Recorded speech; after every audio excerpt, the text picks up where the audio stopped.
민간의료보험에 대해서 좀 자세하게 좀 더 들어가 볼 텐데요. 그러니까 이제 왜 민간보험에 가입하냐? 왜 민간보험에 가입하냐? 그래서 이제 예전에 이제 그 한국의료 패널에서 연구한 자료인데, 그러니까 역시 흔히 예상하듯이 건강보험의 물어는 부족하니까 라는 거랑, 또 하나가 이제 불의의 질병 사고를 당하게 되면 이제 다른 이제 의료비뿐만 아니라 경제적 부담도 있으니까 이게 사실은 다죠. 이게 80%니까 저게 다라고 보시면 됩니다. 나머지는 어찌됐든 이제 사실 아무리 옆에 지인들이나 보험 설계사들이 꼬드겨도 결국에는 국민들은 여전히 그래 건강보험은 안 되는 건 맞잖아 라는 생각을 좀 가지고 있는 거죠. 또 어찌됐든 이제 이 문제를 민간의료보험에 이제 과도하게 의지하는 거를 줄이려고 하면 결국에는 건강보험이 역할을 좀 제대로 하게 하는 수밖에 없어요. 그리고 최근엔 사실 물론 건강보험이 굉장히 큰 역할도 하고 있습니다. 그것도 이따 좀 보여드리도록 간단하게나마 해드릴 거고요. 민간의료보험을 좀 더 이제 구조적으로 좀 들여다보면 정액형과 실손형이 있습니다. 잘 알죠? 이게 앞에 이게 있으니까. 정액형은 그냥 암에 걸리면 얼마, 입원하면 입원 일당 얼마, 특정 수술을 하면 얼마 이런 식으로 지급해 주는 게 이제 정액형인 거고, 실손형은 이제 실제 발생된 의료비를 지급해 줍니다. 근데 이 두 가지는 건강보험하고 맺고 있는 관계가 굉장히 큰 관계가 있습니다. 원리적으로 보면 정액형 상품은요, 건강보험하고 보장하고 관련이 없어요. 건강보험 보장이 높든 낮든 정액형 그대로 계약한 조건대로 가면 되는 거예요. 네? 그쵸? 물론 이제 정액형 보험조차도 필요성은 줄겠지만, 근데 실손은 다릅니다. 그러니까 실손은 건강보험이 보장해주지 못하는, 건강보험 진료를 했을 때 발생되는 환자 본인부담, 법정 본인부담하고 비급여 본인부담을 실손이 보장해주고 있거든요. 그러다 보니까 건강보험이 보장이 확대가 되면 실손 영역이 줄게 돼 있어요. 구조적으로. 건강보험이 보장이 줄어들게 되면 실손이 보상해줘야 될 영역이 큽니다. 보험사 입장에서는 건강보험 보장이 강화되면 어찌됐든 실손보험의 파이가 줄어들 수밖에 없고요. 또 건강보험으로 다 되네 그러면 다른 이제 정액형 보험 상품에 대한 요구조도 줄어들기 때문에 사활을 걸고 있죠. 그래서 우리가 잘 못 느끼지만 저는 이제 가장 우리나라의 보건복지 영역에서의 정책에 영향을 많이 미치고 있는 게 민간보험이라고, 보험사라고 생각을 해요. 실제적으로 보험사와 관련된 많은 법안들이 문재인 정부 차원에서도 논의가 됐음에도 불구하고 현재 하나도 추진이 안 돼요. 대표적으로 이제 민간의료보험 연계법이 있거든요. 그래서 이거는 이제 보건복지부가 공식적으로 실손의료보험을 들여다보고 약간이라도 개입할 여지를 만들어두는 법안인데, 그러니까 실손보험 상품을 개발하면 꼭 보건복지부하고 협의하도록 돼 있어요. 의료 쪽은 보건복지부가 훨씬 잘 알고 있으니까. 근데 그 법안이 지금 계속 국회에서 전혀 논의가 안 되고 있어요. 물밑에서 굉장히 많은 로비들이 실제적으로는 이루어지고 있을 거라고 좀 생각을 하는 거고요. 어찌됐든 실손형은 건강보험하고 서로 이제 풍선효과가 있는 특성들을 가지고 있습니다. 물론 이제 실제적으로 많은 상품들은 그동안에는 이거를 다 짜집기로 막 섞어가지고 통합형으로 판매했었죠. 이제 그러다 보니까 이제 이런저런 많은 문제들이 발생돼서 지금은 실손형은 단독형으로만 팔아라 라고 해가지고 지금은 현재 2018년부터는 아예 이제 단독형 상품으로만 판매를 하도록 되어 있죠. 보험 구조는 항상 그렇습니다. 이렇게 기본 계약, 선택 계약. 이게 이제 기본적인 그 예전의 통합형 실손보험이라고 하는 거의 특징이에요. 항상 모든 기본 계약은 항상 상해 사망 후유장애 이렇게 돼 있어요. 거의 대부분의 보험들은 다 상해 사망 후유장애. 그래서 그리고 나머지 이제 실질적으로 이제 특약으로 다 밀어 넣거든요. 많은 사람들이 보험을 헷갈려할 때 한때 이제 실손보험, 요즘에는 아닌데 옛날에 많은 분들이 이제 실손보험에 초기에 가입하신 분들은 야, 그 실손보험 20년만 내면, 보험료 20년만 내면 80세게 혹은 100세까지 다 보장해 준다는데 착각하고 있었어요. 실손은 뭐 매년 갱신해야 되잖아요. 1년짜리든 3년짜리든 100세면 100세까지 갱신을 해야 되는 게 실손보험인데, 네, 그걸 잘 오해를 하고 있었던 거죠. 그게 이제 이것 때문에 그래요. 주기약. 그러니까 기본 골격은 이제 모든 상품은 이 기본 계약이 뭐냐에 따라서 소속이라든지 특성이 결정이 되는 측면들이 좀 있어요. 그래서 실손은 이제 이쪽 특약으로만 내기 때문에 예를 들면 기본 계약만 80세까지 내면 되면 뭐 20년만 내면 된다. 100세 보장 하더라도 개별적인 특약 자체가 다 사실은 개별적인 하나하나 상품이에요. 그러다 보니까 개별적인 여기 특약 하나하나마다 보험료가 있고 보장 기간이 있고 납입 기간이 다 달라요. 예. 그래서 사실은 통합형으로 가입하신 분들은 그게 이제 기본 계약으로만 딱 정리되어 있긴 하지만 실질적으로는 그 특약 하나하나 다 개별적인 상품을 다 가입한 거다라고 이해를 하셔야지 돼요. 이제 그렇게 따지면 이제 보험 하나 가입해도 뭐 30개, 40개의 보험 상품에 사실은 가입하고 있는 거예요. 그렇게 이제 보험사들이 이렇게 만들죠. 그렇게 많이 만들면 뭐 굉장히 있어 보이거든요. 굉장히 있어 보이거든요. 다 보장되는 것 같아. 일반인들이 보면. 천만의 말씀, 극히 일부만 보장해주는 상품에 불과합니다, 사실은.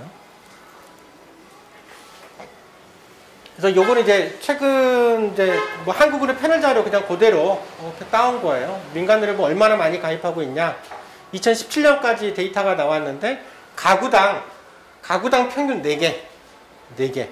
계속 증가하고 있죠. 보험료 가입 개수가 계속 증가되고 있고 월 납입료도 이제 계속 보험료가 증가하고 있는 거를 좀 알 수 있어요. 전체 가구는 대비 평균 이제 가구당 한 25만 원 정도의 민간의료보험을 가입하고 있죠.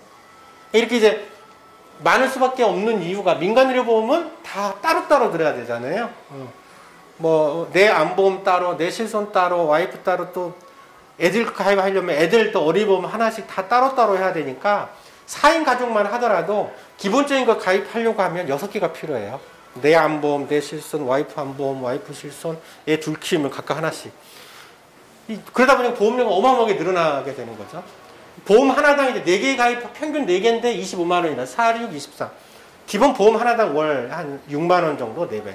하나씩 가입하면 한 6만 원씩 더 추가된다라고 보시면 되겠죠. 굉장히 많이 가입하고 있죠. 저렇게 해가지고 계산을 해보면 대략 한 전체 민간의료보험 규모가 한 50조 내외 정도 돼요. 1년에. 50조 내외 정도.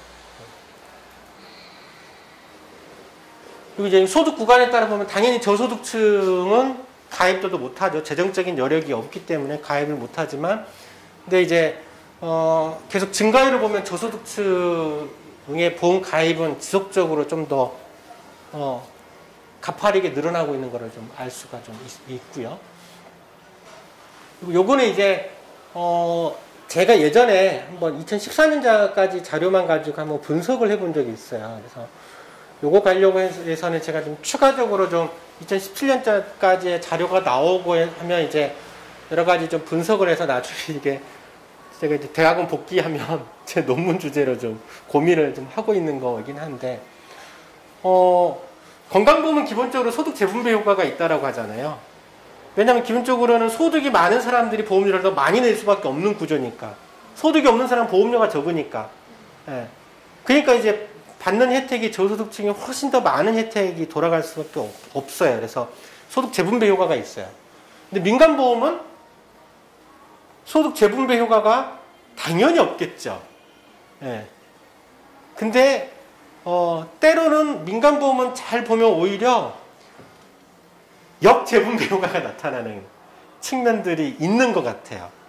이거에 대해서는 아직은 우리나라에 자세히 분석이 되어 있지는 않아요. 이건 이제 제가 뭘로 분석을 했냐면, 이거는 이제 민간의료보험이라 나와 있는 거에 실제 당신이 보험료를 매달 얼마 내냐, 그리고 1년 동안 보험금 수령액이 얼마냐라는 거를 계산을 이렇게 한국의료 패널 자료에 있는 거예요.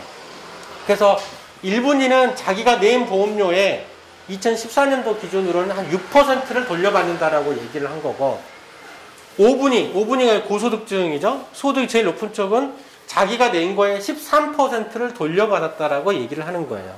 민간보험은 결국에는 개인의 위험률에 보험료 부과하기 때문에 원리적으로 소득 구간에 상관없이 수령 보험률, 지급률은 같아야지 되거든요.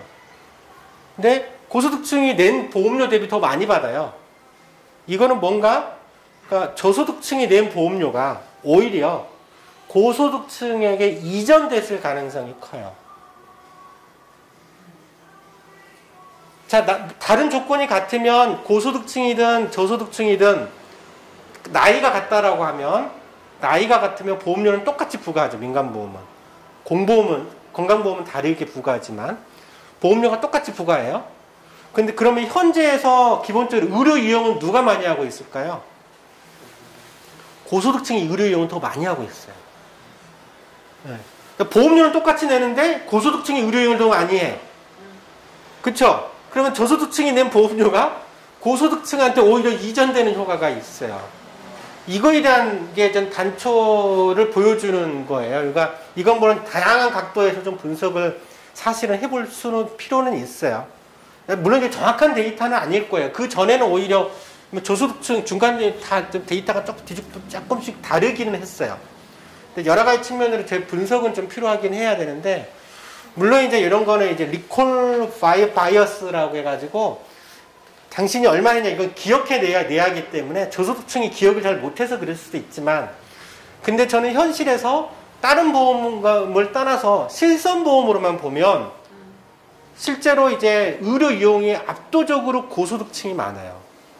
실손보험의 혜택은 보험료는 똑같이 내거든요. 저소득층이든 고소득층이든. 근데 의료 이용을 고소득층이 훨씬 더 많이 하고 있기 때문에 저소득층이 낸 보험료가 고소득층으로 이전하는 효과들이 있을 거다. 요거를 이제 사실 좀 데이터로 좀 분석을 할 필요가 있긴 있어요. 물론 아직 그거는 한국으로 편을 자료에서는 분석은 어려워요. 이건 전체 통으로만 분석을 할 수 있기 때문에 그건 이제 다른 여러 가지 다른 지표들을 같이 갖고 이제 분석을 해서 결론을 내려야지 될 거라서 그런 측면도 있을 거예요. 일단 그런 이제 정보력의 좀 차이가 좀 있거든요. 네. 정보력의 차이가 있고 또 아무래도 저도 이제 의사다 보니까 진료를 하다 보면 저소득층들이 더 이렇게 이제 복지 혜택이 좀 적잖아요. 네. 그러니까 휴가라든지 이런 게 자유롭지가 못해요. 예. 그래서 사실 병원을 이용할 시간이 별로 없어요. 고소득층은 자기 근무 시간에도 잠시 나왔다가 진료받고 얼마든지 다 가능하단 말이죠. 그러지 못하는 경우들이 사실 굉장히 좀 많이 있고요. 또 적지 않게는 이제 실손 효과 때문에 그렇습니다. 실손에 이제 도수치료라든지 이런 효과들이 좀 있어요. 그건 나중에 좀 더 논의해 볼 기회가 있을 것 같아요. 이제 이런 이제 단초를 보여주는 거다. 그러니까 민간의료 보면 오히려 역재분배 효과의 측면들이 있어 보인다라는 거고요. 어쨌든 그리고 이제 민간의료 보험이 이제 구조적으로 보면 이제 좀 맞지 않는 게 이게 오른쪽에 실제 의료비 연령별 의료비 지출이에요. 그러니까 실제로는 젊은 사람에 비해서 젊었을 때는 건강하니까 병이 안 걸리죠. 근데 노후에 이제 실제 의료비가 급격하게 증가하거든요. 근데 우리나라도 지금 건강보험 재정의 노인 인구가 지금 40% 이상을 쓰기 시작을 했잖아요. 현재 노인 인구는 15%거든요. 근데 지금 건강보험 재정의 40%를 쓰고 있고, 그러니까 조금 있으면 아마 노인 인구가 한 30%, 65세 이상이 30% 정도까지 올라갈 거고, 한 30년은 있어야 되나? 그 정도면 이제 인구의 30%가 노인 인구고, 그때는 이들이 쓰는 건강보험 재정은 60% 이상은 이들이 아마 쓰게 될 거예요. 그만큼 노인들이 많이 써요. 근데 민간보험은 주로 누가 보험료를 내고 있냐면 젊고 건강한 사람들이 다 민간보험 가입하고 있어요. 노인들은 별로 가입 못하고 있죠. 실손보험도 마찬가지거든요. 그러니까 이건 사회 전체적으로 보면 이건 굉장히 비효율적인 거죠. 만일에 제대로 민간의료보험이 의료비 문제를 해결하려고 하면 노인들, 보험료 내는 것도 노인들이 해야 돼요. 민간보험 자기 가입자마다 혜택을 볼 수가 있기 때문에 이런 구조죠. 근데 만일에 건강보험이 그렇다고 하면 이건 맞죠. 건강보험은 젊고 건강한 사람이 보험료를 내서 실제 의료 이용은 필요한 사람들, 의료 이용이 많이 필요한 노인들이나 기왕력자들 그리고 일부 우리 아이들이 혜택을 보는 구조인 거죠. 일종의 이건 이제 사연대 효과인 거예요. 세대 간의 연대 효과가 사실은 되게 커요. 건강보험의 원리에서는. 기본적으로는. 민간보험은 그게 전혀 없죠. 그러니까 아까 처음 얘기했듯이 암보험제가 설명할 때 실제적으로 이제 이 보험의 원리에 부합하지 않는다라고 그랬잖아요. 예. 민간보험으로 접근하게 되면 암보험은 80세, 100세까지 보장하는 이게 암보험이 됐든 실손보험이 됐든 어떤 질병보험이 됐든 그거는 보험의 원리에 부합하지가 않게 돼요. 젊었을 때만 보험의 원리에 부합해요.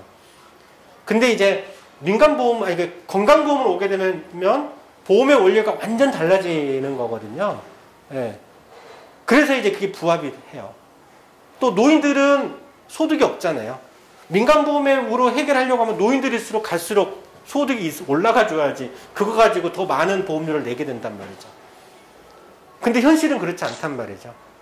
그러니까 구조적으로 민간의료보험으로는 의료비 문제가 근본적으로 해결이 될 수가 없어요. 예.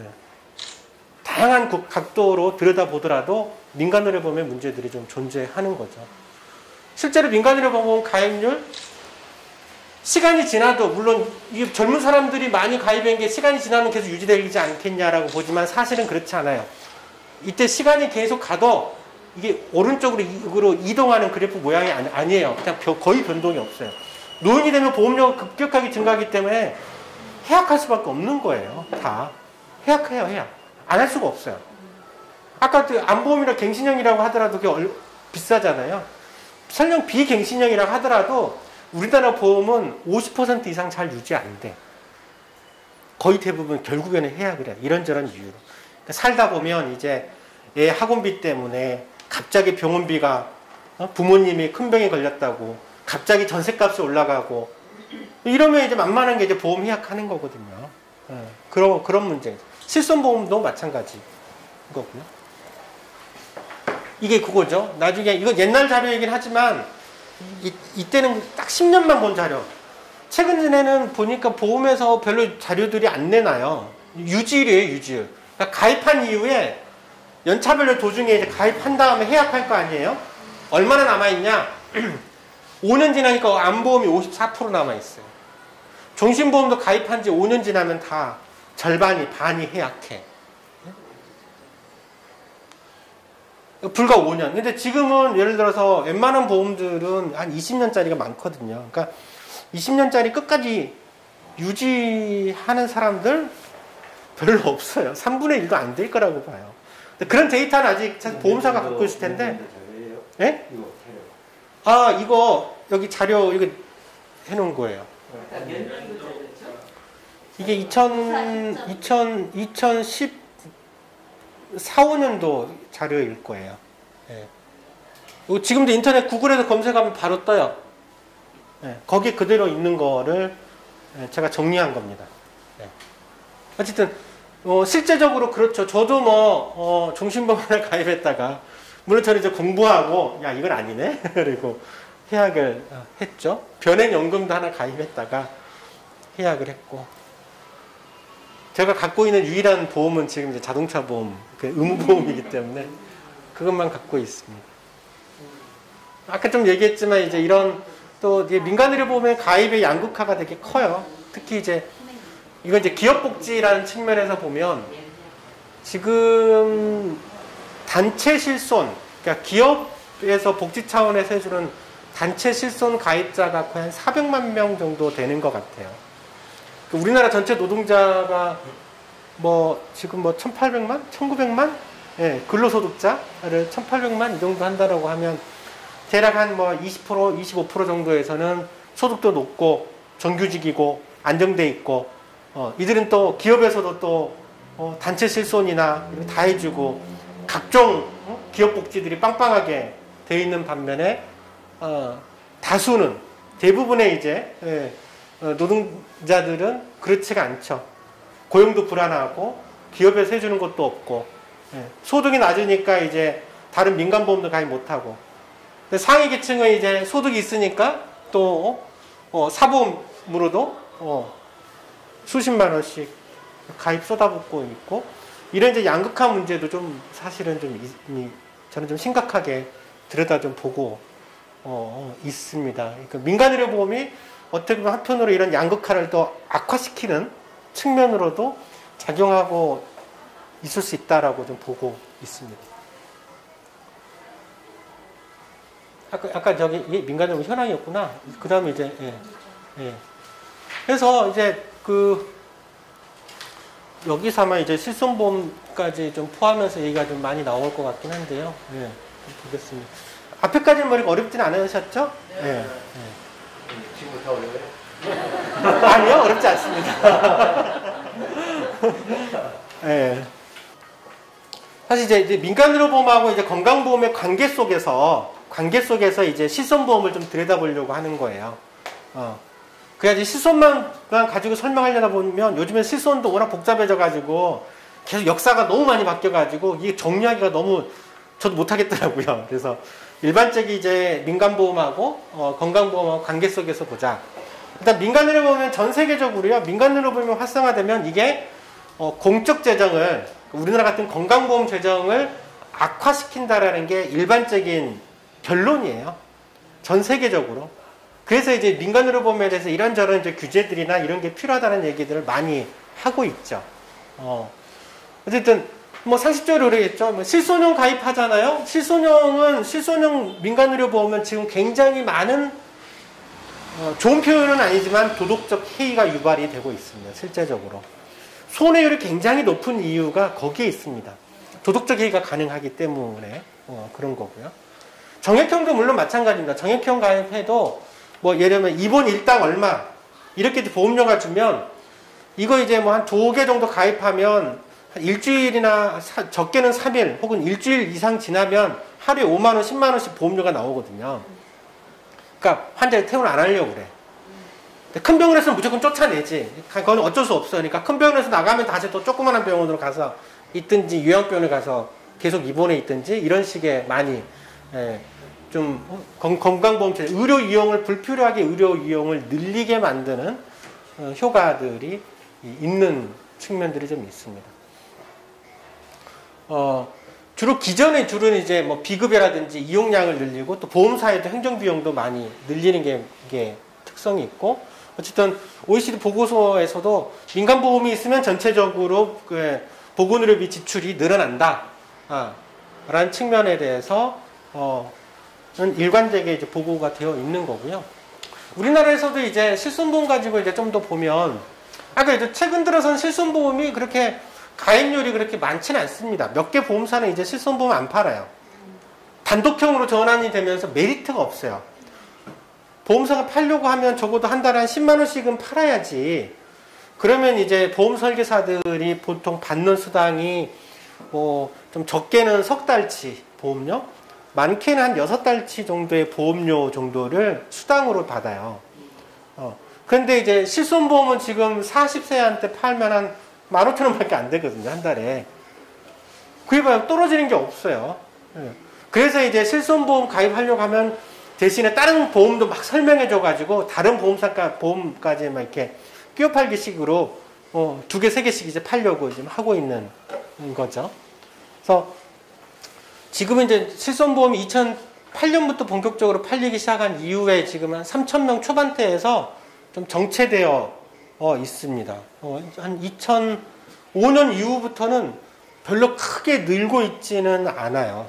그러니까 시장이 이미 포화됐죠. 실손보험 포화됐어요. 나머지 그럼 한 1,500만 명 정도는 실손보험에 가입하고 싶어도 가입이 되게 어려우신 분들이에요. 그러니까 실손보험을 예를 들어서 이미 이제 기항력이 꽤 있으면 가입을 안 시켜주거든요. 노인들 가입 안 시켜주잖아요. 근데 이제 물론 이제 그들을 가입시키기 위해서 상품을 만든 게 있죠.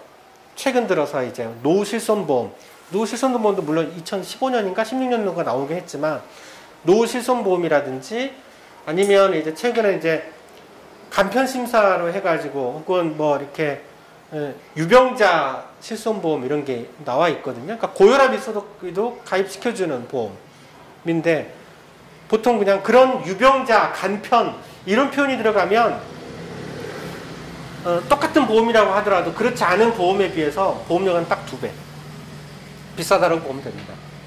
예를 들면 40세 남성이 일반 보험으로 실손보험으로 15,000원이야.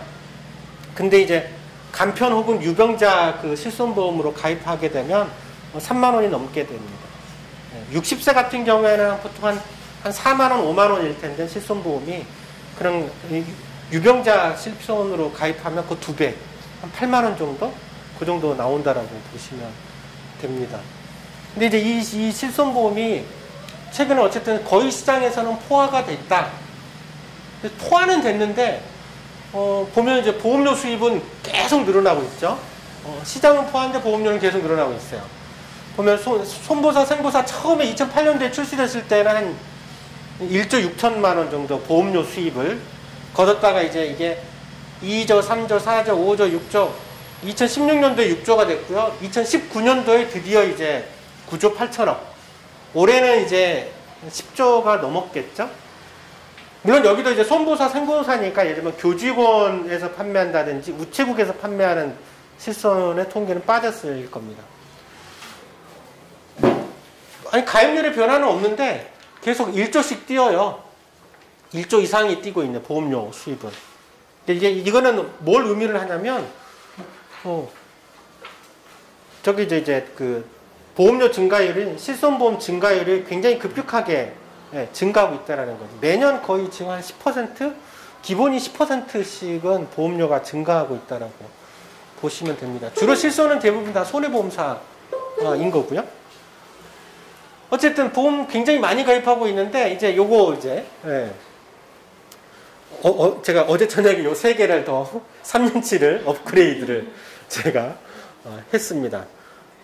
실손보험 가입하면 진짜 의료비의 본인 부담을 절감을 해줄 거냐라는 거거든요. 이거는 이제 개인 차원인 문제가 아니라 뭐 개인에서의 입장에서 뭐 실손보험 가입하면 당연히 실손 뭐 혜택은 보겠죠. 근데 국가적인 정책으로 이 실손의료보험의 효과를 들여다보고 평가를 해야 되잖아요. 정책평가를 해야 한단 말이죠. 이런 정책평가를 할 때는 그러면 애초에 논리가 그런 거였거든요. 당장 건강보험의 보장을 확대하기 어려운 조건에서 실손의료보험, 실손보험에게 공적인 역할을, 의료비를 해결할 수 있는 공적 역할을 맡긴다 라고 하는 논리가 2007년도, 6년도, 7년도, 2007년도 노무현 정부 때, 그것도 노무현 정부 때 시작이 된 정책이거든요. 그때 이제 그런 논리로 허용해 줬단 말이죠. 그러면 과연 진짜 실손의료보험이 그런 어쨌든 뭐 공적인 역할들을 하고 있느냐, 국민의 의료비 부담을 줄여주고 있느냐, 그리고 이제 긍정적인 역할이 있을 거고 또 부정적인 역할도 있을 거고 그거를 이제 평가하려고 제가 이제 만들어 본 겁니다. 자, 실손보험 보장률은 2008년도나 지금이나 뭐 차이가 없어요. 계속 60% 초반대예요. 평균 보장률은 이거 가지고 이제 계산을 할 수 있어요. 보장률은 이거고 하지만 매년 건강보험에서 건강보험 지출은 단위가 조원입니다. 여긴 이것만 퍼센트, 여긴 단위는 다 조원. 2008년도는 26조이지만 지금은 이제 2018년도까지는 61조까지 됐어요. 그럼 2009년도에는 70조가 됐겠죠? 올해는 75, 6조가 되겠네요. 건강보험 지출이. 물론 올해는 코로나 때문에 좀 더 그렇게 크게 증가 안 했을 수도 있어요. 특히 2008년, 2009년도는 이제 문재인 케어 효과가 있기 때문에 건강보험 지출이 더 늘었을 겁니다. 올해가 2020년이니까 아마 곧 작년 통계, 작년 2019년 통계는 곧 나오지 않을까 싶긴 한데요. 그것까지 확인해 보진 못했습니다. 그러면 건강보험의 급여율이 이게 각각의 60% 초반대라고 하는 거니까 그럼 나머지를 환자가 실제로 부담하고 있는 법정 본인 부담, 비급여 본인 부담 총액을 계산할 수가 있겠죠. 실제로 총액을 계산할 수가 있습니다. 그러면 2018년도에는 지금 현재 건강보험이 61조를 급여해 주니까 이게 보장률이 63%라고 하니까 그러면 환자가 실제 35조 원을 직접 호주머니에서 지출하고 있는 거예요. 환자 부담이 이만큼 나온다는 얘기죠. 근데 이거를 이제 이 환자 부담을 실손이 얼마나 해결해 주고 있냐를 봤습니다. 그래서 실손이 실제 이건 보상금이 수입보험료가 아니라 지급보험료 기준으로 딱 하다 보니까 실손보험도 계속 증가하고 있죠. 그 여기서 빼. 실제 환자 본인 부담금에서 실손보험의 보상금이 실손이 계속 역할이 커진다라고 하면 실제로 이제 이 부담을 줄여주는 효과가 있어야 됩니다. 빼서 봤어요. 그런데도 계속 늘고 있어요. 계속 늘고 있어요. 그러니까 실손보험에 무려 전 국민의 지금 70%가 가입하고 있는 이 와중에 국민들의 의료비 부담이 물론 요만큼 해결되고 있어. 뭐 실손보험사들은 물론 야 지금은 뭐 한 8조밖에 안 되니까 그렇지 우리가 한 20조 지출한다라고 해봐 그러면 되겠지라고 얘기를 할 수 있겠지만 실제로는 지금 이미 2015년부터 16년도부터는 거의 인구의 3천만 명이 이때부터 넘어서 다 가입하고 있는 상황인데 실제로 실손보험금을 제외하더라도 환자의 본인 부담은 계속 증가하고 있어요. 사실은 실손보험이 역할을 못하고 있다는 걸 시사하는 거예요. 이게 늘어나면 상대적으로 이게 적어도 정체 혹은 그쵸? 이 증가율이 정체되거나 혹은 줄어주는 효과가 있어야지 돼요. 도대체 이게 왜 그러냐? 이거 뭔 일이 돼? 앞으로 그러면 계속 늘면 그러면 해결이 돼? 지금까지는 해결 안 됐는데 갑자기 앞으로 돼? 저는 안 될 거라고 보거든요. 많은 사람들이 여전히 기사나 이런 거 보면 건강보험 보장률이 왜 증가하지 않는 거야? 문재인 케어를 하고 있는데도 문재인 케어 70% 목표로 한다며 근데 아직 증가가 안 한단 말이죠. 2019년도 건강보험 보장률은 65%인가 밖에 안 돼요. 여전히 이때나 별 차이가 없어. 근데 전체적인 지표에서는 차이가 없는데 안에 들여다보면 상당히 많은 차이가 있습니다. 그거를 제가 이제 2008년도하고 2018년도 10년 차이가 나는데 10년 차이에 비교를 해드려 보겠습니다. 전체 평균 건강보험 보장률은 차이가 없다는데 이거는 이제 입원 외래 다 합쳐서 2008년도하고 2018년도하고 비교를 했습니다. 그래서 이제 종합병원의 종별 봤어요. 2008년도는 상급 종합병원에 가면 건강보험 보장률이 55%밖에 안 됐어요. 나머지 45%는 환자가 직접 부담했다는 거죠. 근데 2018년도로 가니까 68.7%로 뛰어요. 건강보험 보장률이 굉장히 증가한 거예요. 2008년도에서 2018년도는. 그쵸? 상급 종합병원은 옛날에는 상급 종합병원에 가면 너무 병원비가 많이 나오니까 병원비가 너무 많이 나와서 그러니까 큰 병에 걸면 걸릴수록 보장률이 낮았다라고 한 게 2008년도 있죠? 상급 종합병원은 다 대부분 일단 중증 환자 큰 병 걸렸을 때 가잖아요. 근데 의원은 66%. 의원은. 그러니까 의원은 주로 경증 질환, 가벼운 질환을 간단 말이죠. 가벼운 질환 가면 보장률은 없고 중증에 걸리면 보장률도 낮아지는 말도 안 되는 현상들이 이때 있었단 말이죠. 이때는 보장률은 똑같은데 지금 보면 상급 종합병원은 68% 보장률은 확 올랐죠. 근데 의원은 떨어졌어요. 평균도 안 되죠 지금. 의원급의 보장률이 떨어졌어요. 어찌됐든 이거는 외관상으로는 바람직한 현상입니다. 그러니까 특히 이제 문재인 케어가 되면서 주로 이제 입원 분야의 보장률이 증가한 거예요. 이거는 입원 외래도 합친 거거든요. 그 다음에는 제가 입원 외래 분리를 했어요. 뭐 입장 잘못 들어갔는데 왼쪽 게 입원만 오른쪽 게 외래만 비교를 해봤단 말이죠.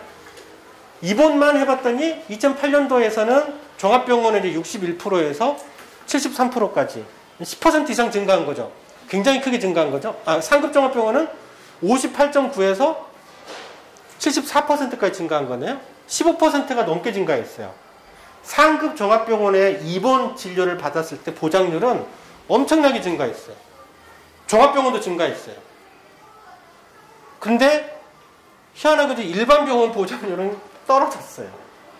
병원은 떨어졌어요. 그러니까 큰 병인 경우에는 증가했고 일반 병원은 떨어졌어요. 이때 일반 병원 주로 이게 대표하는 일반 병원들은 주로 정형외과 관련된 병원이라고 보시면 됩니다. 외래도 보시면 외래도 상급 종합병원 같은 경우는 반도 안 했죠. 보장률이 반도 안 됐던 것이 그래도 58%까지 꽤 증가했어요. 상급은 보장률이 증가했죠. 근데 일반 병원은 42에서 더 떨어졌어요. 의원급 66에서 58% 떨어졌어요. 상급 종합병원은 우리가 흔히 아는 대형 대학병원들이 상급 종합병원입니다. 주로 대학병원, 그리고 우리나라의 상급 종합병원은 한 40개인가 있습니다. 근데 이제 상급 병원보다는 안 되는, 그러니까 상급 종합병원은 어떤 개념이냐면 정부가 지정을 할 때 여러 가지 인력 시설 기준도 있지만 얼마나 중증 환자를 많이 보냐 가지고 결정을 해요. 그러니까 서울대병원은 상급 종합병원이고요. 대학병원이라고 해서 다 종합병원, 다 상급 종합병원은 아니에요. 예를 들면 분당차병원은 상급 종합병원이 아니라 종합병원입니다. 네, 그런 차이들이 있어요. 우리가 흔히 아는 이제 종합병원들은 보통 한 300병상, 그러니까 200병상에서 한 500병상 사이라고 보시면 되고, 보통 이제 5, 600병상 이상 되는 병원들은 대부분 상급 종합병원이라고 보시면 됩니다. 그러니까 그냥 깔끔하게 주로 그냥 완전히 들어맞지는 않지만, 대학병원은 상급 종합병원, 대학병원이 아닌 일반적인 종합병원, 제가 있는 병원도 종합병원이고, 경기도 지방의료원도 다 종합병원이고요. 그런 병원들. 그러니까 주로 이제 중증 질환들은 대부분 이제 병원보다는 상급 종합병원에서 치료받는다라고 보시면 돼요. 그러니까 이게 이제 어쨌든 이제 최근 들어서 이게 문재인 케어의 효과든 아니다고 어떻게 하든 상관없이 전체 건강보험 보장률의 평균은 변화가 없지만 그래도 내부적으로 들여다보면 특이하게도 중증 질환에 대한 보장률은 굉장히 많이 좋아졌다. 오히려 반면에 이제 경증이나 외래 일반 조그만한 병원에서의 보장률이 떨어졌거든요. 그 이유가 뭐냐라는 거죠. 사실은 그 이유는 실손보험 효과 때문에 그렇습니다. 주로는 정형외과 질환들의 보장률은 개별적으로 보면 굉장히 떨어져 있습니다. 그러니까 이런 이제 의원급이라든지 평균적으로 의원도 물론 뭐 내과 계열도 있고 그러긴 하겠지만 내과 계열은 여전히 보장률이 높아요. 네, 내과 같은 경우에는 주로 이제 재활의학과, 정형외과 이런 쪽이 다 도수치료하고 이러면서 비급여를 막 이렇게 한단 말이죠. 이런 이제 일반 병원 이런 데도 주로 이제 정형외과 병원들 있잖아요. 조그마한 50병상, 100병상짜리 이런 이제 병원들에선 다 이제 근골격계 문제 쪽은 대부분 이제 도수치료나 이런 비급여를 많이 해요. 왜냐하면 실손이 있기 때문에 실손 쪽에 보험료를 받아서 보험금을 타먹을 수 있는 위주로 세팅이 딱 되어 있어요. 그 효과 때문에 건강보험 보장률은 무슨 뭐 상급 종합병원만 해준 건 아니고 똑같이 적용된단 말이죠. 그런데도 불구하고 상급 종합병원은 좋아진 반면에 이쪽은 아니거든요. 상급 종합병원에서 도수치료 합니까? 아니요. 중요한 거는 그 질병의 치료예요. 네, 치료 개념으로 접근하면 도수치료가 갖고 있는 효과는 크진 않아요. 근데 이제 예를 들어서 증상 완화로 본다라고 하면 굉장히 효과가 있죠. 정말 마사지만 받아도 얼마나 효과가 시원하고 좋습니까? 찜질만 가도 아픈 거 뭐 많이 풀리고 뭐 풀리고 그러잖아요. 근데 그런 개념으로 하고 접근을 하시면 될 것 같아요. 그래서 이제 유럽 쪽에서의 국가들은 대부분 NHS 내에 카이로프랙틱, 그 도수치료 같은, 이건 카이로프랙틱인데, 카이로프랙틱은 공보험에서의 보장 대상이 아니에요. 보장을 안 해줘요, 유럽에서는. 그래서 그런 거는 대부분 우리나라 마사지샵 가듯이 사람들이 마사지 받는 때 그런 데를 주로 많이 가요. 근골격계좀 뻐근하고 이럴 때. 근데 물론 이제 미국은 일부 제한적으로 민간의료보험에서 이거 도수치료를 해주는데 수가가 너무 낮아요. 수가가 낮아서 미국은 그렇게 이제 카이로프랙터가 아주 인기 있거나 그러지는 않아요. 어쨌든 이런 구조들이 있다. 이 얘기는 뭐냐면 그동안 정부가 여러 가지 실제적으로 중증질환의 건강보험 보장을 확대하기 위해서 노력을 했음에도 불구하고 그리고 일부 주로 이제 특히 종합병급에서는 상당히 효과가 많이 나타났어요. 큰 병 중증질환이나 입원진료 쪽에서는 굉장히 많이 나타났음에도 불구하고 다른 이제 경증질환이라든지 특히 근골격계 영역에서는 실손 이걸 계속 팽창시키니까 보장률은 밑에서는 계속 보장률을 떨어뜨리고 있고 위에는 올리고 있고 평균적으로는 똑같은 거예요. 평균적으로는. 그냥 별 변화가 없는 거지. 그래서 이제 그동안의 정부의 건강보험 보장성 강화 정책이 효과가 없다 라고 평가해서는 안 되고, 그 노력은 인정해 줄 부분들은 분명히 있지만, 그런데도 불구하고 전체적인 지표에서 큰 변화가 없는 거의 핵심 이유는 뭐냐? 실손이다. 그러니까 실손이라고 하는 게 결국에는 앞에서 다시 실손의 보상금이, 실손은 지급되는 게 이게 늘어나는 게 이쪽 문제를 끌어다 가지고 전환시키는 것이 아니라 실손의료보험의 자체 시장을 팽창시키는 거예요. 도수치료 시장이든 뭐 체해 충격파가 됐든 실손 시장 자체를 팽창시킨 거지, 비급여 자체를 팽창시킨 거란 말이죠. 이들이 기존의 이제 건강보험 영역의 문제에서 본인 부담이나 이런 것들을 추가적으로 해결해주는 효과보다는 그 효과가 훨씬 크다라는 거죠. 사실 물론 이것도 이거 이제 어떻게 보면 몇 가지 좀 간단한 근거를 가지고 이론으로 그냥 딱 정립한 건 아니지만 내 주장일 수도 있지만 여러 가지 증거들이 많이 나타나요. 실제적으로 그렇게 볼 수 있는 게. 이건 물론 이제 좀 더 분석을 해볼 필요는 사실은 있어요. 그래서 그거의 한 이유 중에 또 하나가 이제 또 이론적으로 이제 도덕적 해이를 가지고 좀 분석을 할 수가 있어요. 그러니까 도덕적 해이가 실손보험에서는, 우리나라 실손보험에서는 굉장히 크게 나타나는 형태일 거고, 보험사들은 주로 이런 실손보험의 도덕적 해이를 주로는 이제 의료기관, 야 병원에서 왜 실손만 뽑아먹으려고 아예 그냥 작심하고 덤비지 않냐, 이렇게 이제 하면서 이제 의료기관을 좀 쥐어짜려고 하죠. 책임을 떠넘기식으로 하는데요. 근데 원래 이제 도덕적 해이라는 거는 기본적으로는 경제의 교과서에 나와 있는 용어예요. 도덕적 해이는 비도덕적인 행위가 아니에요. 도덕적 해이는 굉장히 합리적인 경제 행위 개념이거든요. 왜냐하면 말은 어렵죠. 치료 가격에 대한 수요 탄력성 때문에 발생하는 경제적 인센티브에 대한 합리적인 반응. 쉽게 얘기하면 가격이 떨어지면, 보험을 통해서 가격이 떨어지면 당연히 그걸 더 많이 이용하려고 하죠. 단순히 떨어진 가격의 혜택만 보는 것이 아니라 그 자체로 더 많이 이용을 하게 되는 거예요. 그런 효과가 있어요. 예를 들면 그 전에는 도수치료나 이런 게 없었을 때는, 보험 실손보험도 안 해주고 있으면 누가 도수치료를 받았어요. 그래도 10년 전에 전혀 그런 얘기가 없었어요.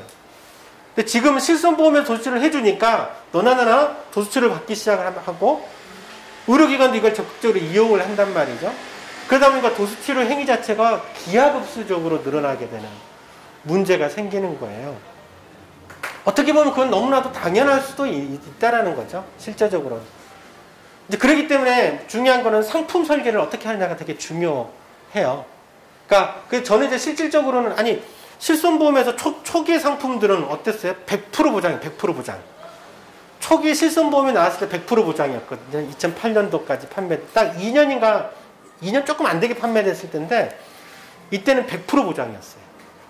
그러니까, 물론 이제 자기 본인 부담금 한 5,000원만 내면, 나머지는 외래에서 다. 그전에는 마사지 받으려고 하면, 시간당 그래도 5만원, 6만원 줬는데, 병원 가서 하면, 5,000원만 내도 된단 말이죠. 나머지는 시원하게 잘 받아. 그러니까 이제 당연히 뭐 보험 가입자든 병원이든 이걸 이제 이런 상품이 있는데 이용 안 하면 바보지. 경제학적으로 보면 너무나도 당연한 거예요. 그런 상품을 만들어 놓고 의료기관이나 환자들이 이용하는 거는 너무나도 당연한 거지. 그럼 미끼를 던져놓고 미끼 물었다고 왜 물었어? 비판하는 거랑 똑같은 거잖아. 상품을 잘못 만드는 거예요. 초창기에 실손보험이. 실제적으로는 초기에 너무 보험이 보장이 높았고, 그 다음에 2008년도 말에 표준화시키긴 해요. 그래서 본인 부담 받아라. 그래도 10%만 받아. 10%만 내도 그게 보장이 굉장히 센 거거든요. 왜냐하면 보세요. 건강보험이 기본적으로 60%를 해주죠.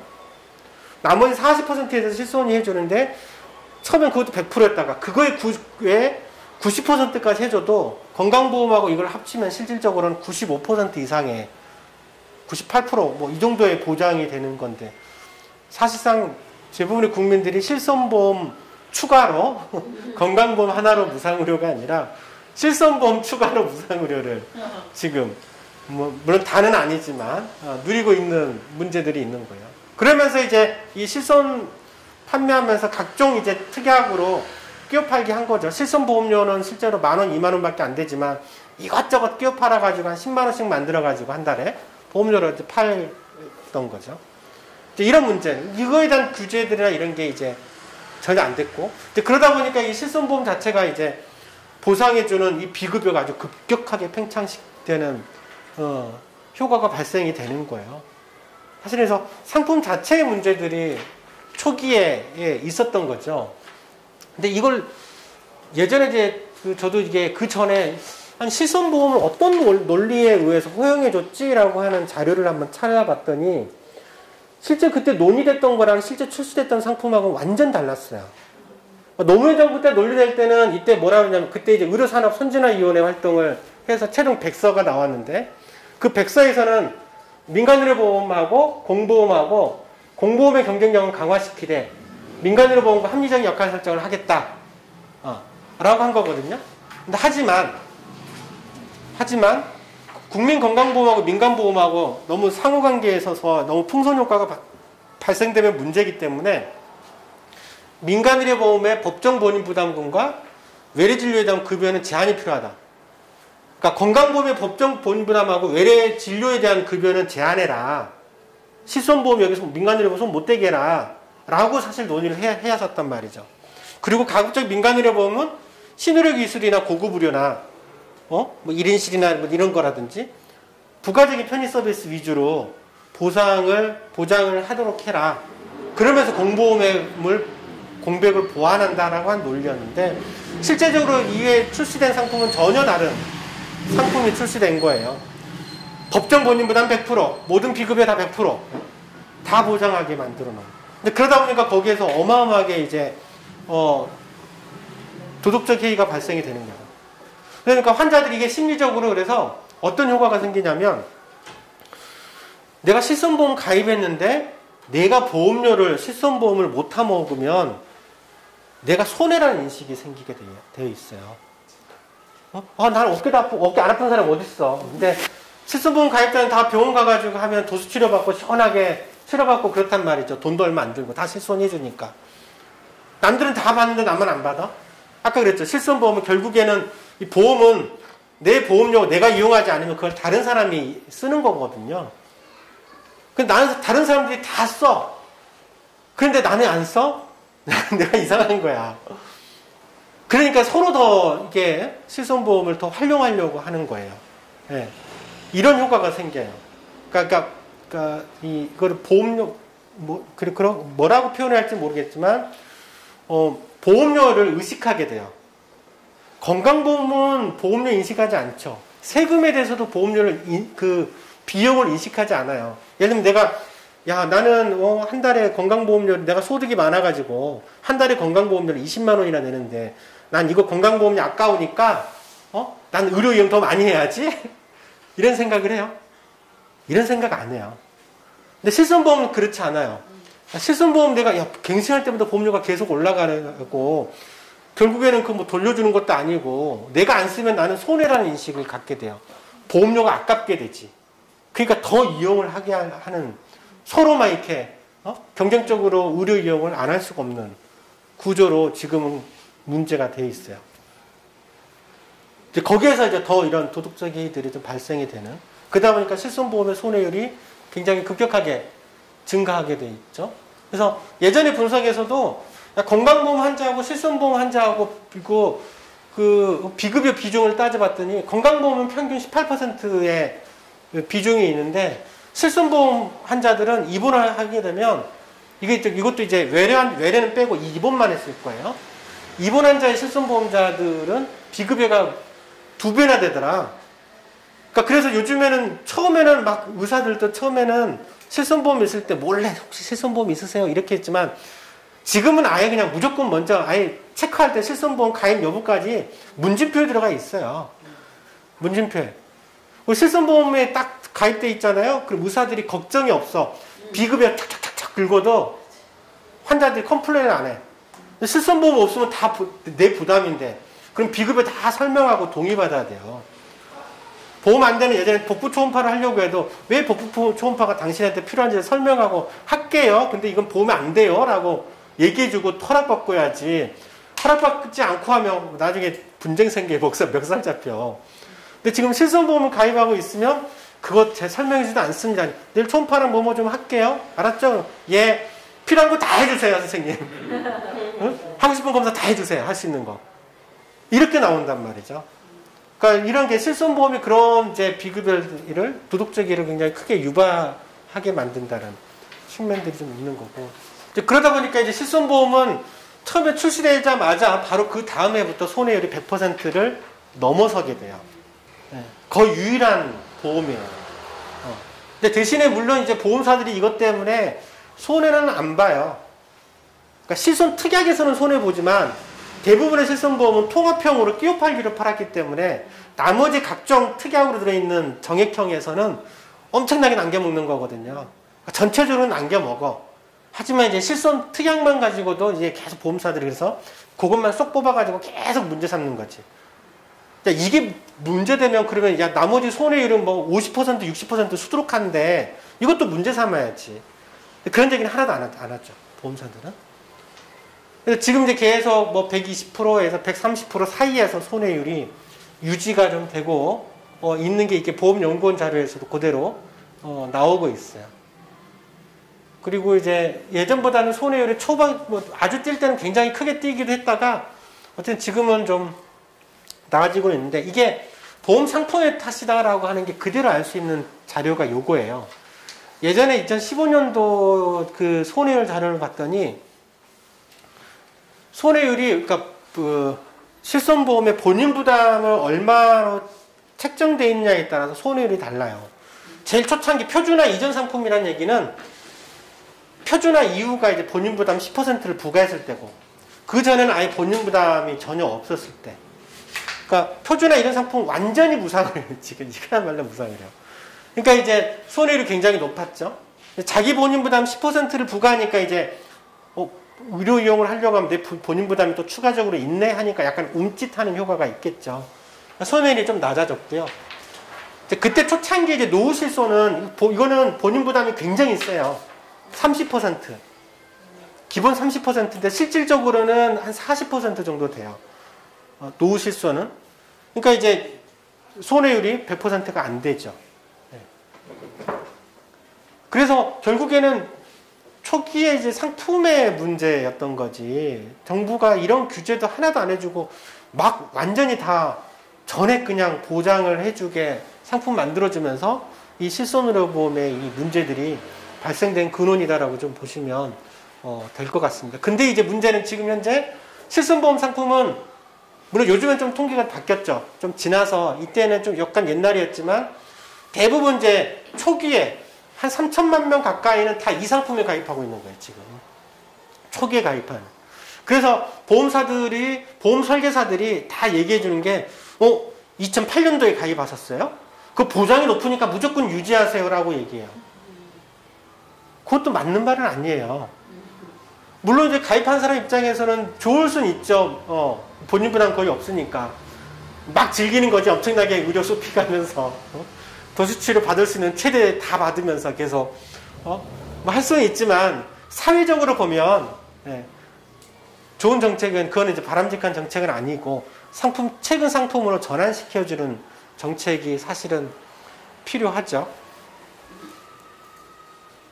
초기부터 이제 워낙 이거는 이제 제가 그 실손보험 역사를 좀 정리한 거긴 하지만 제일 처음에 이제는 2009년도에 표준화됐군요. 2008년도 초부터 판매되기 시작해서 2009년도에 표준화시키면 10%였고 표준화되면서 이제 표준화됐다는 얘기는 약관 자체가 이제 모든 보험사 약관이 똑같았어요.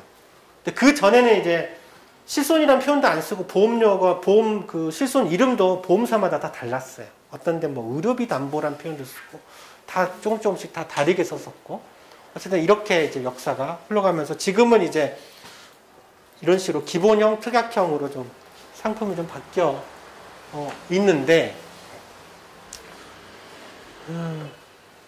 이게 예전에 이제 저희가 그 한번 야 실손보험료 이대로 증가 계속 이제 한 4, 5년 전부터 계속 갱신할 때 보험료가 폭탄이다.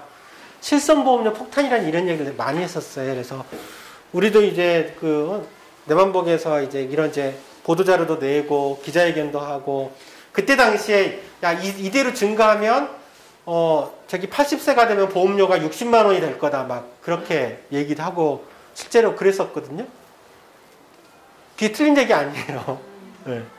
이게 이제 보험연구원에서 나온 자료거든요.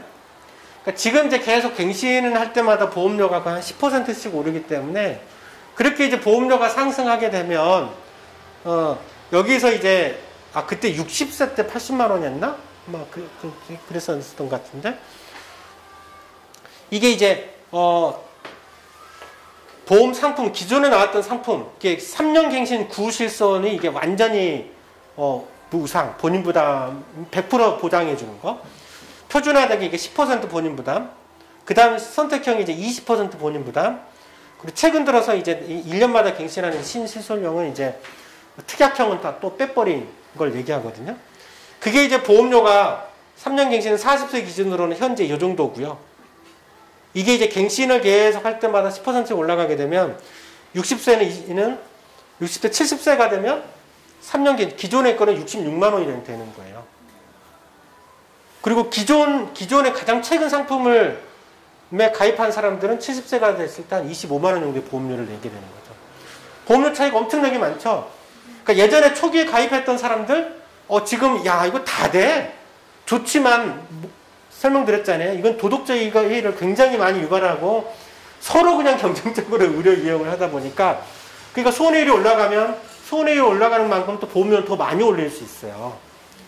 그러니까 계속 보험료가 올라가는 속도가 더 가팔라질 거고 60세가 되면 이제 25만 원이 될 거고 70세가 되면 66만 원. 이거 나중에 낼 수 있겠어요, 보험료? 못 내요. 도중에 이제 보험료 부담이 너무 커서 이제 해약할 수밖에 없어요. 실제로는. 지속 가능하지 않다라는 거죠. 말이 돼요. 70세에 60만 원씩 내면 저걸 다 이렇게 계산한다고 해보세요. 그러면 토탈 실손보험료 몇 억을 내야 돼, 지금. 몇 억을 내는 거예요. 이건 아까 안보험보다 훨씬 더 세잖아요. 안보험 70세 때 30만 원이었는데. 그쵸? 안보험보다 훨씬 세. 이건 지속 가능하지가 않죠. 지속 가능하지가 않아요. 그런다고 그러면 가장 최근 거 해도 그럼 지속 가능해? 가장 최근 거를 하더라도 실손보험은 결국 어찌됐든 노후가 되면 의료비, 질병에 많이 걸리고 의료용을 안 할 수가 없는데 내가 개인이 실손보험으로 그걸 해결하게 한다라고 하면 그래도 70세가 되면 25만 원이 되는데 결국엔 다 해약할 수밖에 없는 거예요. 이게 이제 보험연구원에서 실제로 만들어낸 그래서 이게 문제다 이거 자기네들도 걱정하는 거지. 예? 자기네들도 출구를 찾아야 되는 거예요. 보험사도 어찌됐든 출구를. 안보험하고 똑같죠? 지속 가능하지 않아요. 이걸로는 절대 해결할 수가 없죠. 그래서 이거 뭐 실손보험 제가 설명한 거 그대로 이제 좀 정리는 하긴 했지만 어찌됐든 옛날에 80세 60만 원이라고 했군요. 저희가 2012년도 그때 되게 분석 자료 해가지고 보험사 자료 보니까 그러면 이미 70세 때 66만 원인데 뭐 저거보다 더 실제로는 더 옛날 예측보다 더 많이 증가를 하고 있는 거네요. 보험료는 보험료 책정이 민간보험은 그 개인의 위험률을 평가를 해서 보험료를 책정하잖아요. 노후 때는 의료비가 급격하게 올라가다 보니까 갈수록 이제 보험료가 올라갈 수밖에 없는 거죠. 암보험하고 똑같은 원리인 거예요. 그러니까 지속 가능하지 않은 거예요, 절대로. 저걸로 유지할 수가 없어요, 민간보험으로는. 그리고 더더욱 막 이게 도덕적이 팽창하게 되고, 도덕적이가 유발이 되고, 이런 구조를 가지고 있는 거죠. 그러니까 민간의료보험의 그 보험 가지고는 해결이 불가능하다는 게 그래서 저는 제가 갖고 있는 기본적인 결론이에요. 그래서 저거는 이제 저런 방식이 아니라 공적보험 방식으로 해결할 수밖에 없는 거예요. 그리고 꼭 필요한 거는 급여를 해줘야 되지만 불필요한 비급여, 비필수 비급여는 사실은 규제를 해야 돼요. 못하게 해줘야 되고, 그걸 안 해도 되는 거는 또 선택으로 그냥 남겨놓고 이렇게 가는 것이 맞는 거겠죠. 그러니까 초창기에는 실손보험의 판매가 워낙 많지는 않았었고요. 그리고 실손보험 판매된 게 2008년부터 이제 판매가 시작이 됐었기 때문에 그 역사가 이제 10년이잖아요. 최근 들어서 이렇게 막 확대됐었던 거고요. 그리고 이제 초기에는 물론 그런 거 있었죠. 이제 도수치료를 보장을 해주긴 있었지만 그때는 도수치료 의료기관도 준비가 안 됐었던 거예요. 예, 예. 그래서 사실 우리나라에서도 문제예요. 도수치료를 지금 물리치료사들이 하고 있어요. 물리치료사는 되게 뭐 제가 이런 얘기하면 싫어하겠지만 물리치료사들은 그러니까 우리나라에서 소위 도수치료에 대해서 학문적으로 접근하는 데는 어떤 증능군도 그렇게 접근하고 있지 않아요. 뭐 의사도 할 수 있고 한의사도 하고 한의사도 뭐 블루오션으로 지금 도수치료하고 한의사들은 지금 도수치료가 카이로 그 추나라고 해서 또 일부 보험 적용이 되잖아요. 한의사가 직접 할 때. 그리고 이제 물리치료사 하면 실손이 해주는 건데 외국에는 아예 카이로프랙틱 대학이 별도로 있어요. 우리나라 물리치료 이렇게 하듯이 그거를 카이로프랙틱을 하려고 하면 도수치료를 하려고 하면 별도로 카이로프랙틱 대학에 들어가서 4년 동안 공부를 해야 돼요. 근데 우리나라는 그렇게 공부하고 접근하지 않거든요. 이제 물리치료사도 현장에서 배우든지 자기들 학회 활동이나 이런 거에서 이제 자체적으로 해가지고 배워서 이제 하고 있는 거죠. 지금 물리치료사는 도수치료를 그러니까 굉장히 자기 몸값을 높이는 굉장히 급상승시키고 있는 효과가 있습니다.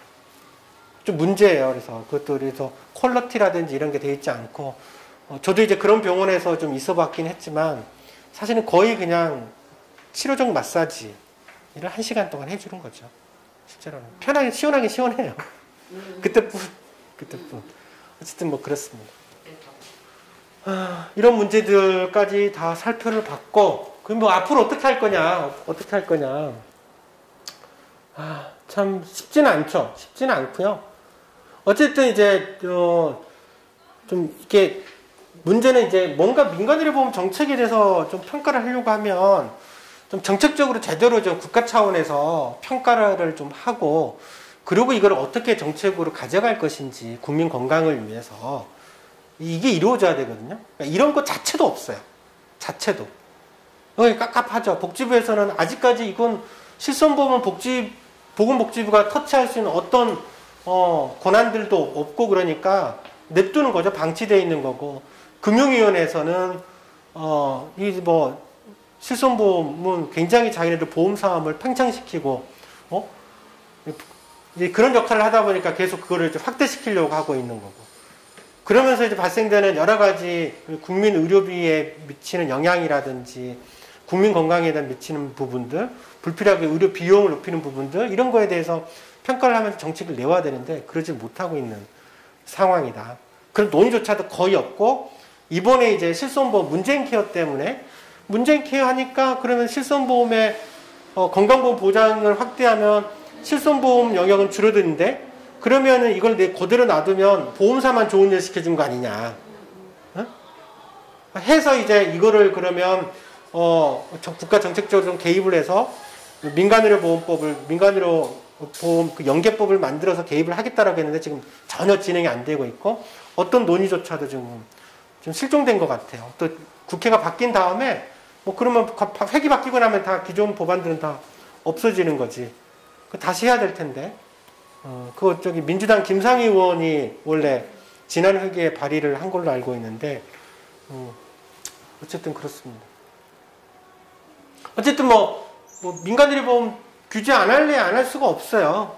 해야지 돼요. 지금은 해야지 되고 근데 그 전에 이제 정확하게 이런 정책적인 평가들이 이루어져야 되는데 체계적으로 이루어져야 되는데 그러질 못하고 있는 거죠. 진짜 제대로 평가하려고 하면 보험사 자료 다 들여다봐가지고 평가를 해야 돼요. 아까 얘기했던 것처럼 이게 민간으로 건강보험은 소득 재분배 효과가 있는데 민간으로 보면 진짜 역재분배 효과가 있어? 난리 날 일이거든요. 이거는 말도 안 되는 거거든요. 실제로. 이런 평가를 해야지. 그러면 그런 근거를 가지고 해결할 수가 있는 거잖아요. 실제로 이제 보험사들이 일부 자료에서나 노후가 70세가 되면 보험료 50만 원, 60만 원 까무러칠 얘기예요. 자기네들끼리 논의만 하는 거지 이거 국민들한테서 알려지지도 않고 누가 이런 기사 잘 쓰지도 않고 사회적으로 논의를 해야 된단 말이죠. 실손보험 가입자들이 알아줘야 돼. 그냥 이런 작은 자리에서나 제가 이런 걸 맨날 얘기해봐야 몇 명한테 접근을 하겠어요.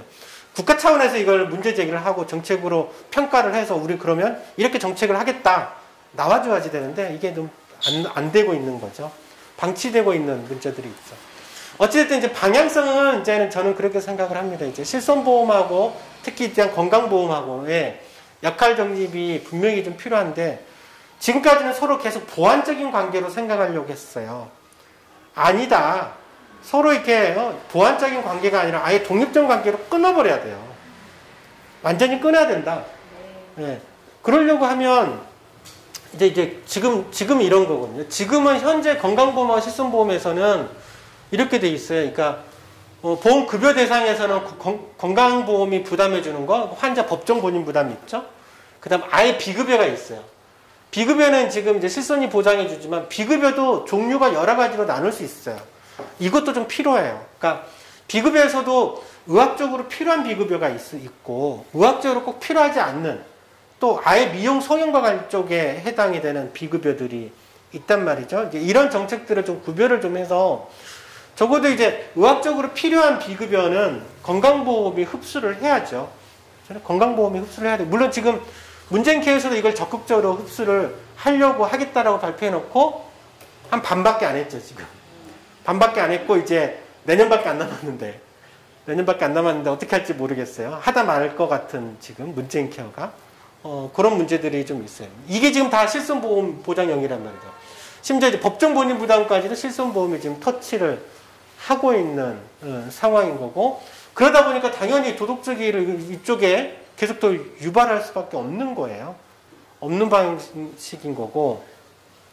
저는 이제 기존에 이게 저기였죠.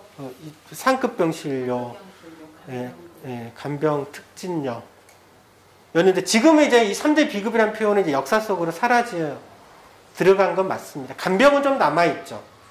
간병이 아직 통합간호간병이 아직 그렇게 세게 활성화되고 있지는 않아서 좀 간병은 여전히 좀 남아있긴 합니다. 하지만 특진료랑 이건 다 없어졌죠, 완전히. 근데 이건 이제 이런 방식으로 이제 가져야지 되는 거죠. 그러니까 비급여 중에서도 의학적으로 필요한 비급여는 다 이제 건강보험 급여 안으로 들어오고 해야 되고, 그리고 이 건강보험의 본인 부담은 실손보험이 터치를 하게 하면 안 됩니다. 네. 법정 본인 부담금은 그대로 놔둬야 돼요. 네. 법정 본인 부담금은.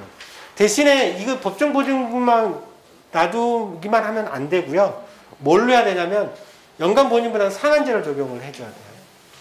그러니까 예를 들어서 우리가 경증 질환에서 뭐 이렇게 발생되는 본인 부담 뭐 5,000원, 10,000원 이 정도는 큰 문제가 아니잖아요. 중증 질환이 문제거든요. 근데 이러면 경증 질환도 80% 보장해주고 중증도 80% 보장해주면 이거 말이 안 돼요. 예를 들면 아니 한 10만 원짜리 진료비에 80% 그러니까 80% 부담 80% 보장이면 2만 원만 내면 되지만 진료비가 1억짜리면 2천만 원을 내가 내야 되는 거거든요. 이건 말이 안 되는 거죠. 보험의 원리상. 그래서 작은 경증 질환들에 대해서는 본인 부담을 그대로 부과하지만 그게 다 쌓여서 일정액 이상이 되는 경우에는 전에 국가가 부담해주는. 그러면 그 부분에 대해서는 실손이 개입할 여지가 없어지죠. 당연히. 그렇죠? 본인 부담 상한제 정책으로 가야지 됩니다. 그러니까 앞으로 건강보험의 보장성 강화의 방향은 저는 본인 부담 상한제, 특히 이제 지금 이제 뭐 100만 원 상한제 얘기, 100만 원 세다는 얘기도 있긴 있지만 100만 원 상한제로 가는 방식으로 가는 것이 지금은 유일한 해결책일 것 같아요. 그래서 그렇게 돼야지 이 실손보험을 이쪽에서 밀어낼 수가 있어요. 저쪽으로.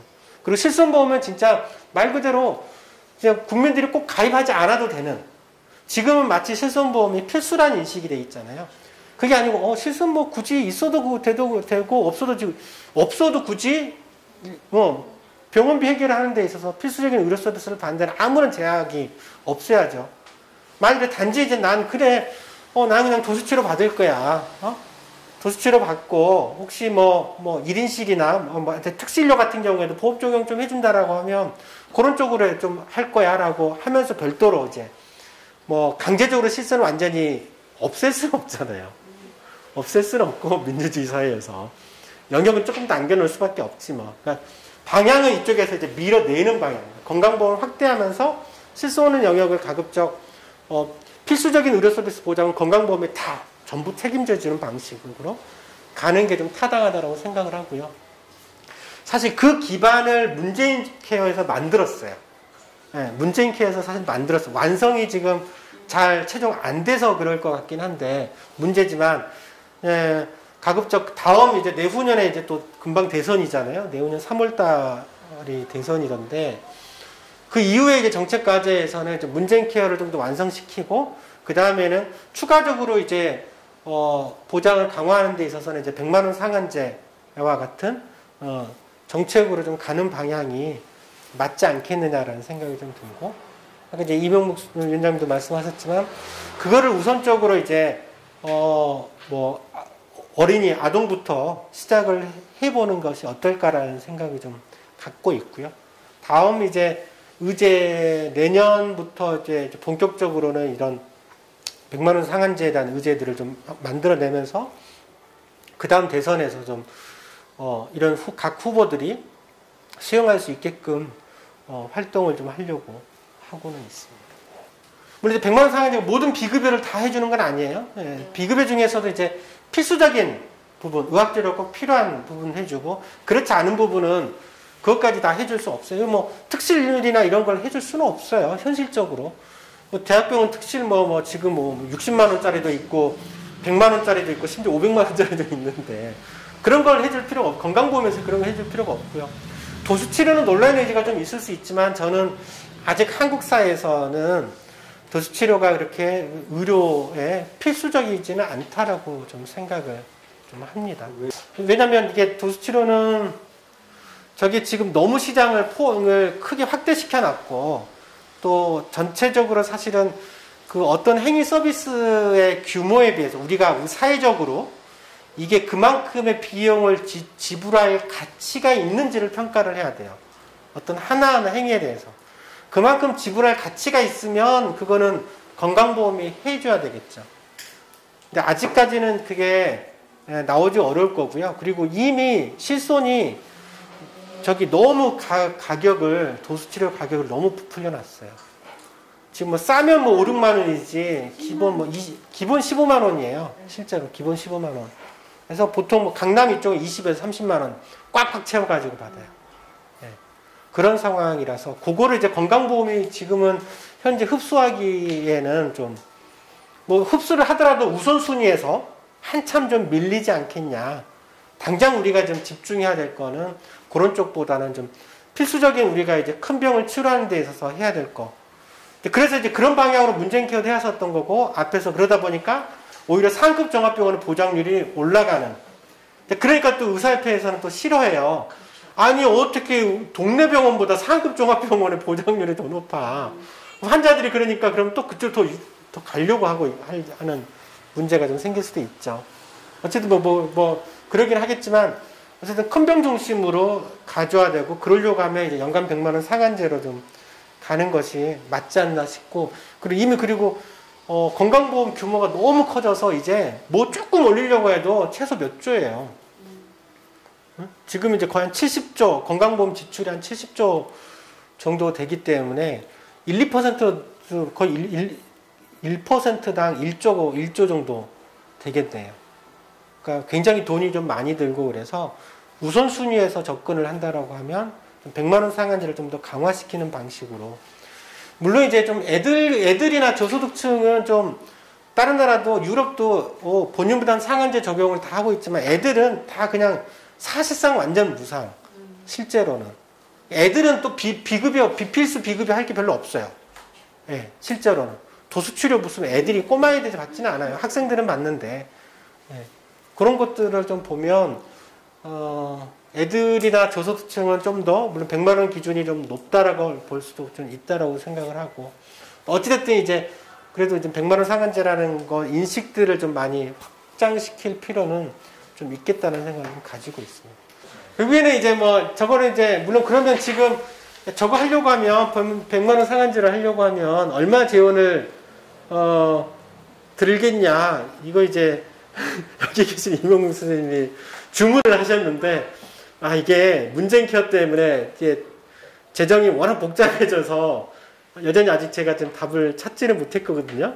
쉽지가 않더라고요. 이게 딱 이게 이렇게 계산하면 되겠구나 이게 좀 나와야 되는데 잘 나오지가 않아요. 그리고 문재인 케어의 데이터가 아직도 충분히 아직 오픈되지도 않았고 이러다 보니까 되게 평가하기가 되게 좀 쉽지 않아요. 지금 현재 제 데이터로 평가하면 굉장히 과잉 추정을 하게 돼 있어요. 100만 원 상한제에 대해서. 지금 추정하면 기존 방식의 추정을 하면 100만 원 상한제에 필요한 재원이 한 15조 정도 나올 것 같은데 실제로는 제가 볼 때는 5, 6조 이내로 저는 해결할 수 있을 거라고 보거든요. 근데 이제 그러려고 하면 거기에 이제 재원을 좀 뽑아야 되는데 생각보다 쉽지가 않아서 좀 그렇습니다. 그리고 어쨌든 그 재원에서는 건강보험이 어쨌든 보험료를 좀 높여야 돼요. 이거 옛날 거지만 지금 여전히 6%대긴 하지만 독일하고 비교해보면 우리는 건강보험료, 사회보험료 딱 반이에요. 독일의 반. 저렇게 이제 보험료 적게 내고 세금 적게 내는 대신에 엄청나게 민간보험 이쪽으로 이제 쏟아붓고 다 기본적인 인간으로서 누려야 될 필요한 재화나 이런 것들은 다 시장에서 조달을 하잖아요. 집부터 시작을 해서 집에 어마어마한 돈이 들어가죠. 애 교육비 많이 들어가죠. 민간보험료, 다른 온갖 보험료 다 들어가죠. 이런 구조로 가다 보니까 이제 참 이렇게 돈이 없죠. 저축할 돈이 잘 안 만들어지죠. 이런 문제들이 좀 있는 것 같고 어쨌든 보험료는 인상은 필요하고 그리고 이제 여기서 이제 빠지긴 했습니다만은 최근에 이제 의료계의 어떤 파업이라든지 파업은 아니죠. 집단행동들이 보여주고 있는 게 이제 지금 또 메르스 코로나 이후에 또 보여주고 있는 게 이제 의료 공급 체계 문제. 예. 이건 이제 재원 조달이라는 측면이잖아요. 보험이라는 측면이지만 또 다른 이제 의료 공급 체계 문제를 어떻게 해결할 것인가에 대한 건 또 다른 굉장히 큰 이슈들이 있어요. 그러니까 이쪽에서는 주로 이제 우선 이제 공공병원들을 추가적으로 만들자. 워낙 공공병원이 적다 보니까 민간병원 중심으로 이렇게 하다 보니까 이제 의사 집단행동도 이렇게 못 키죠. 그럴 수밖에 없잖아요. 적어도 최소한의 이제 저는 의사들이 당연히 집단행동은 할 수 있다라고 보는데 사실 이번에 특징이 보였던 게 이제 너무 정말 과했죠. 그러니까 특히 이제 뭐 중환자실이라든지 응급실까지 다 뛰쳐나와 버렸단 말이죠. 사실 이거는 있을 수 없는 일이에요. 의사들이 아무리 외국에서도 많은 나라들이 파업하고 집단행동을 하지만 이렇게 이제 필수적인 부분까지 철수를 하고 그렇게 하지는 않았어요. 근데 그런 이제 완충작용이 없다라는 거죠, 우리나라는. 완충작용이 있어야 되는데, 그러려고 하면 이제 그런 이제 공공병원이나 이런 데에서 역할들을 해줘야 되는데, 그러지를 못하니까 의료계에서도 집단행동을 할 때 가장 강력한 무기죠. 응급실 중환자실 의사들이 뛰쳐나와 버리면 당장 환자들 죽어나가는데, 그렇죠. 그러니까 이번에도 그래서 응급실에서 치료받을 병원 못 찾지 못하고 전전하다가 사망한 케이스들이 이슈화가 되기도 했었잖아요. 그런 부분을 어떻게 개혁할 거냐는 또 다른 굉장히 큰 이슈이긴 해요. 어쨌든 방향은 당연히 공공의료를 좀 강화시키는 공공의료기관을 확대하고 이쪽을 강화시키는 방향으로 좀 가야 된다. 그리고 재원 조달의 측면에서도 이제 공적인 역할들을 좀 강화시키고 건강보험 역할을 강화시키면서 실손보험은 좀 비필수 비급여를 좀 밀어내고 해야지 되는 겁니다. 그래야지 이제 실손보험이 불필요하게 이 공적 보장제도의 재원을 도덕적 이익을 유발하면서 확장시키는 것을 좀 막을 수가 있어요. 많은 연구들에서 실손보험 가입자들이 의료 이용도 꼭 도수치료 이런 것뿐만 아니라 일반적인 의료 이용도 훨씬 더 많이 하더라라고 하는 게 다 나와 있어요. 국내에서도 많이 데이터가 나와 있고 외국에서도 이미 다 그 이론적으로 다 정립이 되어 있는 거죠. 그래서 공보험을 확대시키는 것이 마치 예전에 이제 무상의료를 하자라면 항상 조중동 프레임이 있잖아요. 야, 무상으로 하면 보험료가 몇 배로 뛰고 더 도덕적 해이가 늘어날 거야. 전혀 그렇지는 않습니다. 공보험에서는 보장을 낮추더라도 국가가 통제를 할 수 있잖아요. 각종 규제나 이런 거 할 수 있다가 막 이렇게 도덕제의를 확장하진 못해요. 다 심사하고 평가하고 뭐 삭감도 하고 이렇거든요. 실손은 이제 그렇지 못하는 거죠. 그런 차이들도 있어요. 거버넌스 차이도 있기 때문에. 어쨌든 제가 준비한 거는 여기까지.